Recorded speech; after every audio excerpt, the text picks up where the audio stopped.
This editorial may be distressing for some viewers, even those of you who might think of yourself as desensitized in these troubling times, though distressing is kind of the point. New details about the horrific sexual violence perpetrated by Hamas on Jewish girls and women have been uncovered in a 2-month investigation by the New York Times published today. Now, this work represents a particularly significant piece of journalism because it comes from a publication with a long history of anti-Israel bias.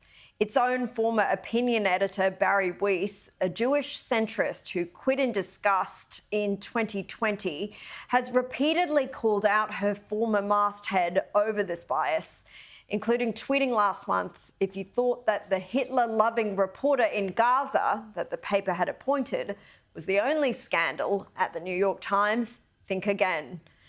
It's just one reason that the left-leaning newspaper is such a favourite among the woke crowd.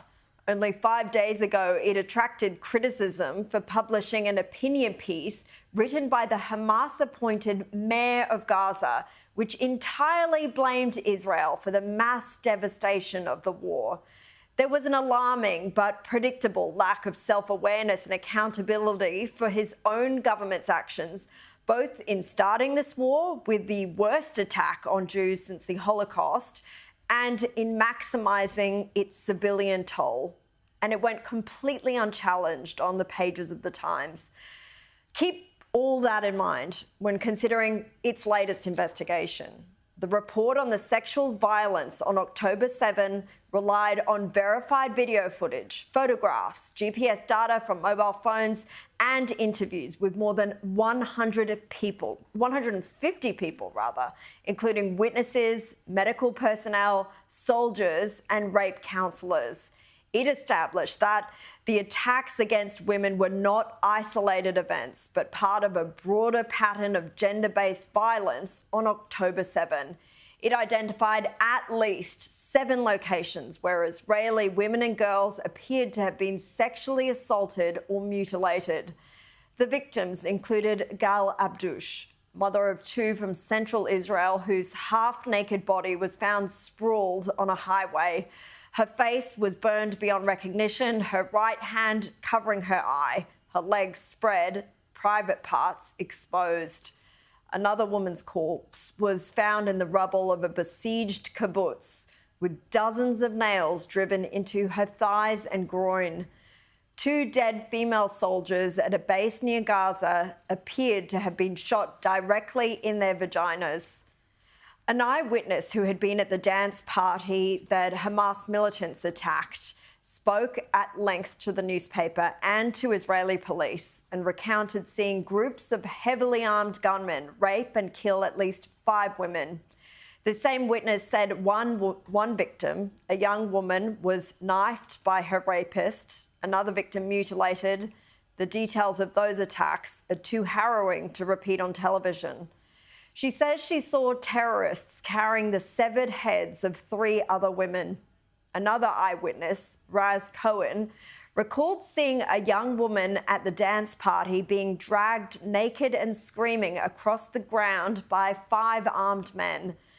He said they start raping her. I still remember her voice, screams without words. Then one of them raises a knife and they just slaughter her. I told you it was horrific. And these are the stories that we can tell you about. Others are simply far too graphic for broadcast. The question is, will this investigation by a newspaper accused of being anti-Israel, doesn't have any sort of pro-Zionist agenda, will it be enough to silence the many deniers and contextualizers of October 7? These deniers, among them shamefully so many women who profess to be feminists, have for so long denied or attempted to justify the evidence we've already seen of women hostages, like 19-year-old Naama Levy, who is still in captivity, being paraded through Gaza with blood covering her pants. My suspicion is we'll see these deniers follow their usual pattern of asking for evidence, then denying that evidence is real, and when it's proven beyond doubt, calling it a hoax, or finding some other way to suggest it was somehow deserved. Deniers like former league player turned Hamas apologist Sonny Bill Williams, who continues to mislead his many followers online about several proven atrocities from October 7 in this tinfoil hat video that he shared overnight. Babies intentionally burnt in their cribs alive, proven to be untrue. Hostages treated worse than animals and raped, proven to be untrue. Children bound together and burned alive, proven to be untrue. So the hostages were treated well then, Sonny Bill? Mia Shem may beg to differ.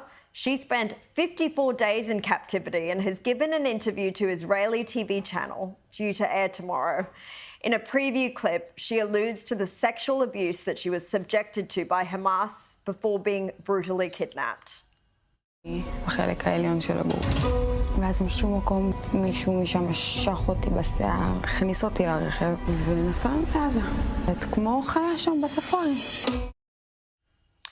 The United Nations Secretary General and the agency UN Women couldn't bring themselves to condemn Hamas for the sexual violence of Israeli women and girls for almost 2 whole months. Instead, the agency equivocated with generalized, non-specific comments like this, careful to avoid any criticism of the Palestinian terror group. We have called from the beginning for the need to protect civilians, including and especially women and girls in the context of this conflict. And we've called for the need for any allegations of gender-based atrocities to be fully investigated with the utmost priority.